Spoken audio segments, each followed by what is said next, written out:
जी शैल जी, आपने बहुत ही शानदार स्टॉक्स यहाँ पर ढूंढे और देखिए एक्सेल में आप जबरदस्त मूव देख रहे हैं तमाम एग्रोकेमिकल्स में। जिस तरह के विजुअल्स हमारे सामने आ रहे हैं उन टिड्डियों के, उसके बाद पेस्टिसाइड्स की डिमांड में बहुत तगड़ा इजाफा हो सकता है अगले सीजन के लिए। लोग पहले से तैयारी करेंगे और उसका इम्पैक्ट आपको दिखेगा ही। फिलहाल तो ये बिल्कुल हमारे बिजनेस चैनल्स की तो छोड़िए, आम चैनलों पे पूरी तरह से छाए हुए हैं वो विजुअल्स, और आप इस स्टॉक पे जरूर आज के दिन नजर रखेंगे। ये योजनाएं आगे सफल होती हैं तो उनका इम्पैक्ट आपको दिखाई देगा। तो दो अच्छी खबरें यहाँ पर इन दो अलग अलग दिग्गज स्टॉक्स के लिए, तो इनके ऊपर भी नजर होनी चाहिए। फिलहाल एसजीएक्स निफ्टी 9321 के लेवल बता रहा है, दिन के हाई से थोड़ा सा नीचे आया है, लेकिन हमारे बाजारों में पहला टिक 9400 के ऊपर आता हुआ दिख रहा है हमें, और उसी लेवल को संभालने की कोशिश। 700 पॉइंट ऊपर सेंसेक्स के शुरुआती टिक्स इस समय मेरी स्क्रीन पर आते हुए आपको दिखाई देंगे। तो बाजार की शुरुआत बहुत ही जबरदस्त होती हुई दिखाई दे रही है, तो एक बड़ा गैप अप आज आपको फिर से देखने को मिल सकता है। फिलहाल प्री ओपन के ये संकेत हैं, एक दिन की तेजी के बाद दूसरे दिन की फिर तेजी को जरा सावधानी से ट्रेड जरूर करना चाहिए। लेकिन कल की तरह आज भी आप देखिए बैंकिंग स्टॉक्स लीड कर रहे हैं। इंडसइंड बैंक 4.5% ऊपर के कोट है, Kotak Mahindra bank 1.5%, axis bank 2%, कल की 13-14% की तेजी के बाद आपको उछाल दिख रहा है। सन फार्मा में नतीजों के बाद थोड़ा सा वॉलेटाइल था, लेकिन रिपोर्ट्स जो है इतनी बुरी नहीं है, कुल मिलाकर पॉजिटिव व्यू बना हुआ है एनालिस्ट का, तो यहां पर आपको एक अच्छी शुरुआत मिल रही है। एचडीएफसी बैंक जो सबसे बड़ा ड्राइवर है निफ्टी बैंक के लिए, आज एक बार फिर से आपको 2.5% ऊपर दिख रहा है, और आईसीआईसीआई बैंक दूसरा अहम स्टॉक निफ्टी बैंक के लिए 2% ऊपर खुलता हुआ नजर आ रहा है। कल हमने एक और तेजी का ट्रेड देखा था मेटल सेक्टर में, आज भी आप देखिए जेएसडब्ल्यू स्टील, टाटा स्टील तेजी का मूड बरकरार रखे हुए आपको ये दोनों स्टॉक्स दिखाई देंगे।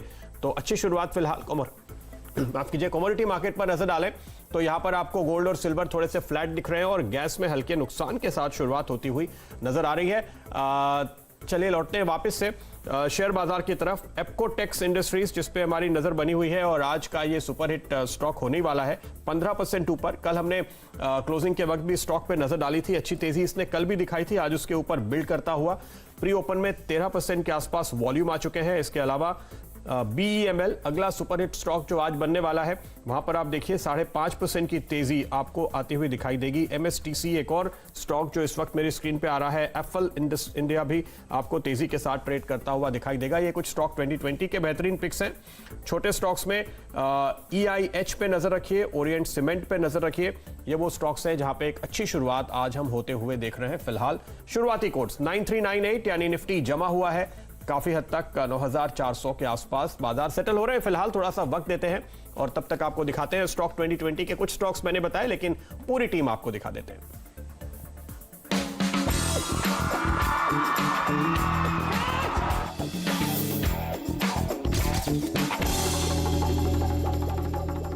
मेरी पूरी टीम देख लीजिए। रैमको सिस्टम्स को टीम में शामिल किया है। आज 10% का फिर से सर्किट का कैंडिडेट है। कल भी देखा था हमने, अच्छा प्रदर्शन दिखाया था। कल का खिलाड़ी आज था ये, और कल हमने इसको नया खिलाड़ी का भी दर्जा दिया था।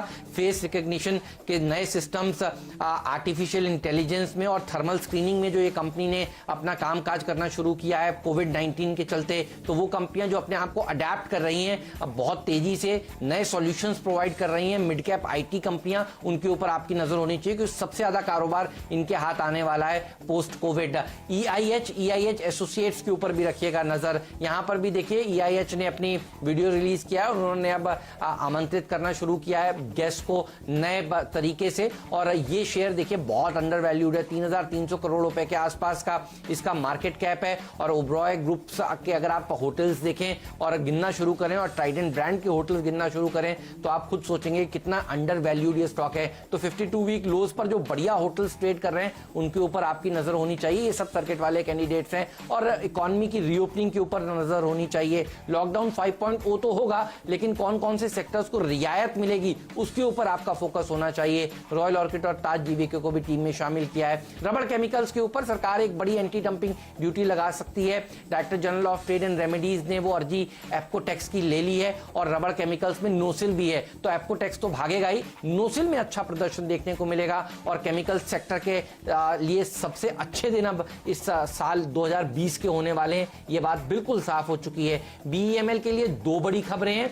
एक तो इन्होंने एक जापान की कंपनी के साथ रेलवे के और मेट्रो के उपकरण बनाने के लिए एक MOU किया है, और दूसरा इन्होंने ये एक एक्सप्रेशन ऑफ इंटेंट मंगाया है कंपनियों से कि आइए और हमारी मैन्युफैक्चरिंग फैसिलिटी में काम करिए। बिल्कुल भेल की तरह कर रहे हैं। और देखिए भेल के शेयर में 15-20% की रैली उसी दिन देखने को मिलती जब ये EOI आया था, क्योंकि कल ये EOI पेश हुआ है, सामने आया है, तो फिर यहां पर एक गजब की रैली देखने को मिलेगी। मुझे आश्चर्य नहीं होगा अगर ये स्टॉक सर्किट भी लगाए। MSTC पर भी रखिएगा नजर, सेल भी अच्छा प्रदर्शन दिखा सकता है। BPCL को दूसरे दिन हम अपनी टीम में जगह दे रहे हैं, और कल भी दिन के हाईएस्ट लेवल पर सेल और BPCL दोनों ने समाप्ति दी है। और आज एक इंपॉर्टेंट बैठक है विनिवेश पर दिल्ली में।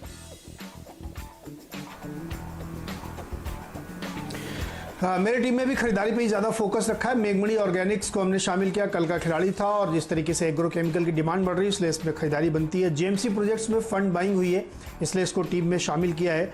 डाबर के नतीजे तो वीक हैं ही है, साथ ही कमेंट्री और ज़्यादा वीक है, इसलिए इसमें एक मात्र है सेल कॉल है यहाँ पे मेरी तरफ से।